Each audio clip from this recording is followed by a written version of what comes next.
сказку нам бай. Осень. Ползет ненастье, зябкое ныло. Срать завыть от глаза утра. Играют кони в поле, жужжут кобылы, и голодовалом взнуздывать пора. В работах и заботах день не дало, выделивают шкуру, кожу мнут. Тлеет и тлеет, летает дряхлый полог, про существовать скраби, счастье ждут.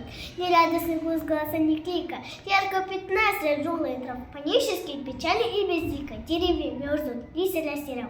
И только отлетающий стоит, спешащий к теплу иной страны, а улом остающимся бросает гортанный клик прощания до весны. Вздыхая старики и зябнут дети, и коротают долгие часы. Я по холмам брожу, где верит ветер, где бегают некормные псы, откуда виден весь наш быть убогий. В очиной мгла темнейшего дня, по черту волок юрта, тоска дороги и степи без единого огня.